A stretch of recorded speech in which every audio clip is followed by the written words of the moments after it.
Mesdames, Messieurs et chers amis, bonjour. Merci d'être là si nombreux. Je vois autour de moi beaucoup de visages bienveillants et j'en suis ravie. La présence de mes collègues élus nationaux, régionaux et locaux est réconfortante. Et je les remercie d'avoir fait le voyage jusqu'à la Seine. Mais pourtant, à peine 8 jours après les tragiques événements qui ont endeuillé la France, alors que la République a été attaquée dans l'une de ses valeurs fondamentales qu'est la liberté, il m'est difficile de prendre la parole pour lancer cette campagne des cantonales. En effet, vous parler d'élections départementales peut vous sembler futile et bien loin de nos préoccupations d'aujourd'hui. Mais pourtant, c'est bien en poursuivant le processus démocratique normal, en votant, en continuant à s'exprimer que nous défendrons cette liberté qui nous est si chère. Oui, les 22 et 29 mars prochains auront lieu les élections départementales. L'Assemblée départementale, nouveau nom du Conseil général, c'est l'Assemblée représentative des cantons. Le canton, c'est le territoire où nous vivons, le sol que nous foulons chaque jour. Le canton, c'est notre quotidien, c'est notre vie. Beaucoup d'entre vous me connaissent, mais pas tous. Alors je me présente. J'ai presque 54 ans. Après une carrière dans la fonction publique, je suis aujourd'hui commerçante à la Seine. Conseillère municipale d'opposition, responsable UDI de notre ville, engagée depuis toujours auprès de mon ami Jean-Pierre Collin. Je suis une passionnée de politique, mais pas une réelle politique. Mon engagement s'appuie sur des valeurs centristes, d'humanisme sans laxisme, mais c'est aussi et surtout un engagement pour notre ville. La Seine est tellement agréable à vivre, mais elle pourrait l'être tellement plus encore. J'ai reçu l'investiture UDI pour les élections départementales de mars prochain dans le canton 1 de la Seine et Gilles Vincent a reçu lui-même l'investiture de l'UMP. Je me réjouis, et je sais parce qu'on en a parlé, que nous sommes nombreux à le faire, nous réjouir de cette union de la droite et du centre qui s'inscrit dans la dynamique de la majorité départementale, initiée par Hubert Falco, puis portée par Horace Lanfranchi. Nous formons avec nos suppléants, Sandra Torres et Philippe Le Sos, une équipe cohérente et soudée, aux personnalités et compétences très complémentaires. Nous avons une ambition commune, mettre ce canton de la Seine 1 au sein de la majorité départementale pour le faire profiter de tout ce que la nouvelle Assemblée pourra lui amener et jouer ainsi un rôle concret dans l'amélioration du quotidien des Sénois. Ce canton de la Seine 1 représente plus de 80% de la commune de la Seine. Notre ville, on le sait, cumule beaucoup d'atouts, notamment sa façade maritime, chère à Gilles, mais aussi ses traditions de courage et de travail. Pour faire face aux difficultés qui malheureusement existent, nous avons besoin de l'appui du département et surtout de ses moyens. Et c'est ma proximité, ma disponibilité, mon écoute, ma capacité à comprendre les problèmes de terrain, mon pragmatisme, mon engagement quotidien auprès de vous qui doit permettre au canton de bénéficier pleinement des possibilités de l'Assemblée départementale. Et c'est ce type de conseiller départemental que je souhaite être. Un simple soldat représentant les intérêts de la Seine, des Sénoises et des Sénois. Alors, chers amis, une élection cantonale, c'est une élection de terrain. Et c'est avec vous que Sandra, Gilles, Philippe et moi-même avons décidé de faire campagne. Il faudra convaincre les abstentionnistes, pas laisser la place aux extrêmes qui, eux, vont toujours voter, ne sont pas abstentionnistes. Je compte sur vous pour cette campagne courte et vous pourrez, vous, compter sur moi pour les 6 ans à venir. Bon, je le sais, je suis bavarde, il faut m'arrêter. Aussi, je vais maintenant laisser la parole à l'expérience, à la compétence. Je ne vous le présente pas, je vous demande d'applaudir Gilles Vincent. Bravo.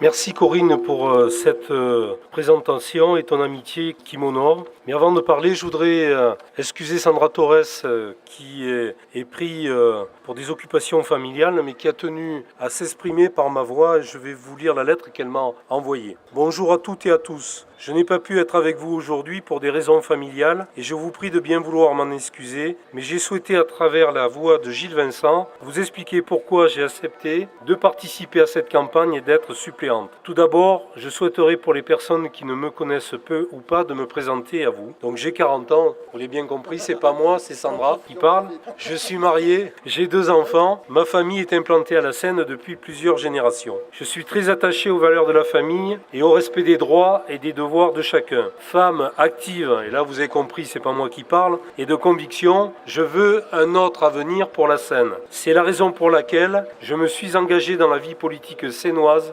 depuis plusieurs années. En 2008, j'ai été désigné responsable de l'UMP. En 2010, élu conseiller régional UMP sur la liste conduite par Hubert Falco. Et en 2014, élu conseillère municipale et responsable UMP du groupe d'opposition UMP-UDI à la Seine. Mais avant tout, je suis une citoyenne sénoise qui, comme beaucoup d'entre vous, veut voir améliorer son cadre de vie. J'en ai assez du favoritisme fait à certaines associations, des problèmes de sécurité, de circulation, d'être asphyxié par les impôts locaux. Cette élection est un véritable enjeu pour les Sénois. La Seine ne peut pas se passer de conseillers départementaux qui défendront les intérêts des Sénois et qui seront porteurs de véritables projets. C'est la raison pour laquelle, en tant que responsable politique sénoise et soucieuse du devenir de la Seine-sur-Mer, que j'ai accepté de mener la campagne des départementales dans le canton de la Seine 1. Je connais bien une grande partie de ce canton pour y avoir été candidate en 2011. Nous ne ferons pas les mêmes erreurs que dans les précédentes élections. Ensemble, avec une droite unie UMP-UDI, avec Corinne, Gilles, Philippe, nous serons plus forts pour reprendre le canton de la Seine à la gauche. Unis, changeons la Seine. Sandra Torres.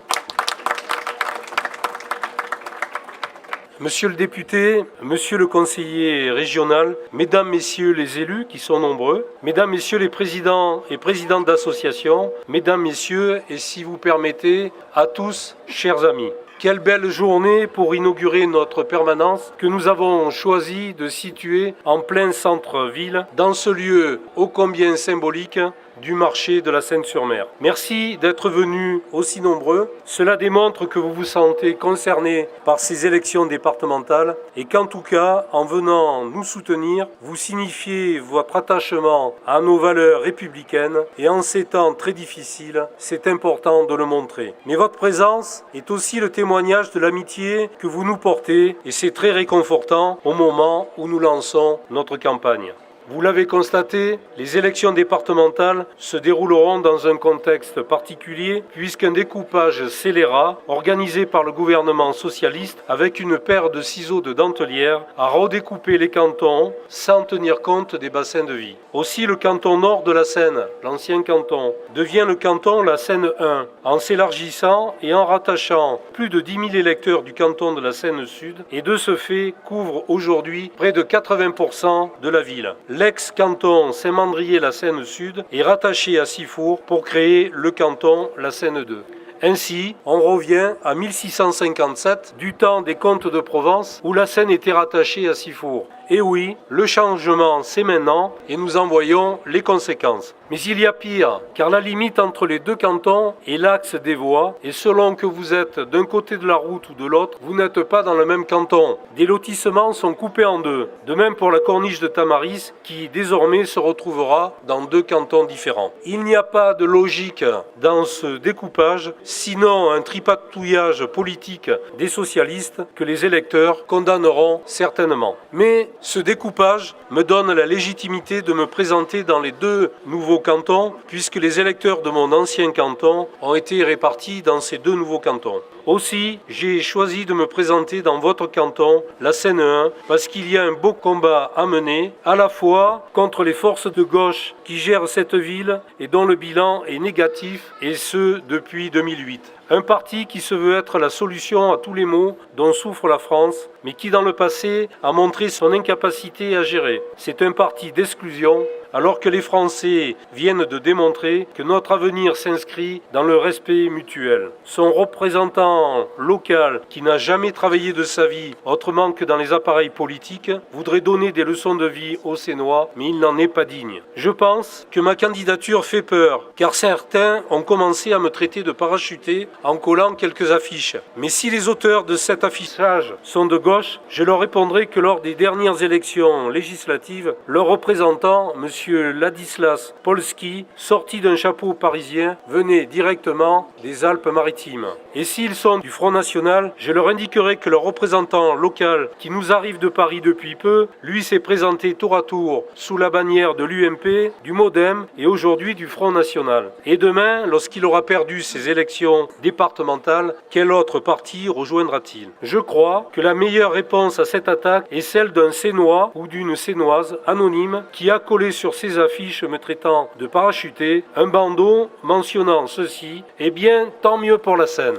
Vous voyez, les habitants de la Seine sont lucides et on ne les trompera pas avec un slogan ou une affiche mensongère. Alors ce combat, j'ai décidé de le mener avec une équipe composée de Corinne Chenet, Sandra Torres et Philippe Le Sos, et en réalisant l'union que les Sénoises et les Sénois ont réclamée lors des dernières élections municipales. Une union de femmes et d'hommes expérimentés et volontaires, représentant les différents quartiers de la ville et les Sénois en général. Une union de compétences avec des élus, mais aussi des commerçants et chefs d'entreprise. Mais cette union qui est au-delà des mots un symbole, surtout à la Seine, ne serait rien si nous n'avions pas une stratégie, un but, celui d'utiliser les compétences du département pour faire changer la Seine. Ce but, nous ne l'avons pas fixé tout seul. Il nous a suffi d'écouter les Sénois au fil des jours pour comprendre qu'eux aussi voulaient voir leur ville changer. Le constat est vite fait. Les Sénois se plaignent tous les jours de l'état des voiries. Mais les seuls grands travaux réalisés sur la commune depuis des années ont été réalisés par le département. Les Sénois se plaignent de ne pas avoir d'emploi.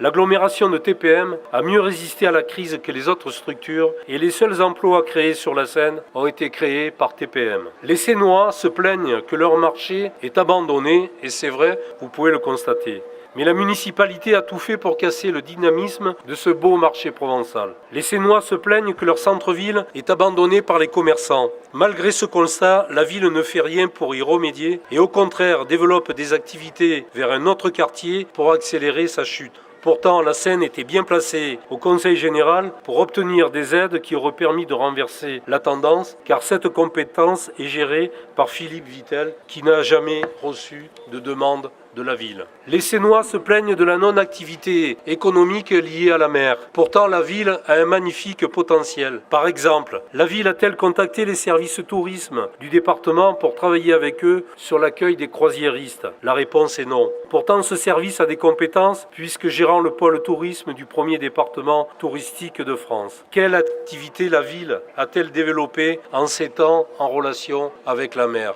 Aucune. Les Sénois se plaignent de l'insécurité. Un des moyens d'y remédier est d'installer des caméras de vidéosurveillance qui sont subventionnées par le département. Mais la municipalité refuse de se lancer dans ce programme de lutte contre l'insécurité pour des raisons purement dogmatiques. Les élus de la majorité, mais surtout le candidat Front National, clament à qui veut l'entendre que le Conseil général et TPM n'aident pas assez la commune. Ils ne connaissent pas leur dossier, et ceci est navrant. Le département a alloué dans ce mandat une aide directe à la ville de 9,3 millions d'euros et l'enveloppe globale comprenant ces aides et les travaux effectués sur la ville a été dans ce mandat de 32 millions d'euros. De même, les associations sénoises ont bénéficié dans ce mandat d'une enveloppe de 19,4 millions d'euros. Allez, je vais m'arrêter là car vous l'avez compris, la liste est bien longue, d'autant que nous aurons l'occasion dans les semaines qui viennent de rencontrer les Sénoises et les Sénois dans leur quartier pour leur donner tous ces chiffres, preuve à l'appui et dialoguer avec eux sur le devenir de la ville.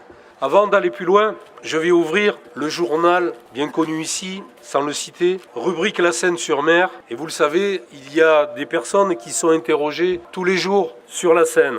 Alors la personne qui était interrogée, qui tenait d'ailleurs le kiosque là, dit un certain nombre de choses dans lesquelles on se retrouve parfaitement. Il dit ceci, qu'il y a des difficultés économiques, qu'il y a de la précarité et qu'il faudra plus de cohésion. Il dit aussi que quand il se promène avec ses enfants dans des sites qui sont merveilleux dans la Seine, et Dieu sait s'il y en a, le problème c'est qu'on ne peut pas aller de partout et notamment dans le centre-ville, c'est vrai, et je le cite, il y a encore au quotidien trop d'incivilité. À certaines heures, le centre-ville est moins léthargique.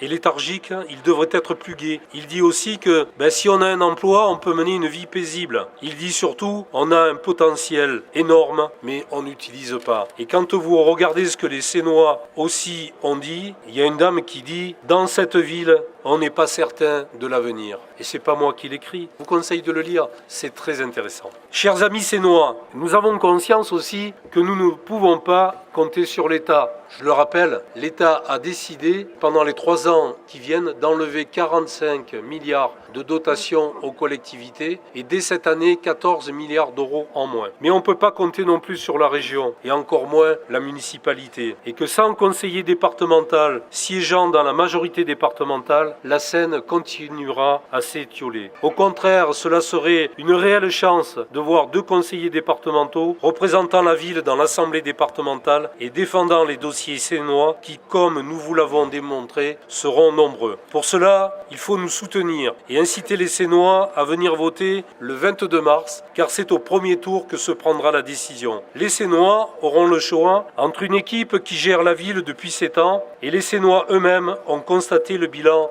négatif de leur gestion. Une autre équipe qui a montré dans le passé leur incapacité aussi à gérer une ville qui surfe aujourd'hui sur le populisme pour attirer des électeurs et dont le chef de file, selon ses propres colistiers aux dernières élections municipales, n'est pas digne de confiance. Et puis, notre équipe, regroupant les forces du centre et de la droite traditionnelle, expérimentée, siégeant au conseil régional, au conseil municipal et au conseil général, la seule équipe qui a une bonne connaissance des dossiers sénois. Alors si vous voulez que les Sénois soient entendus, que tous les quartiers de la ville soient considérés de façon équitable, ce qui n'est pas le cas aujourd'hui, que le centre-ville ne meure pas, que la ville soit enfin tournée économiquement vers la mer, que vous vous sentiez en sécurité dans votre ville, quel que soit le lieu. En clair, que la ville de la Seine redevienne une ville où il fait bon vivre, ce que réclament les Sénois. Alors faites-nous confiance, car la volonté qui nous anime, nous les candidats, mais aussi l'équipe qui est autour de nous, est indéfectible. Nous avons fait l'union pour changer la Seine.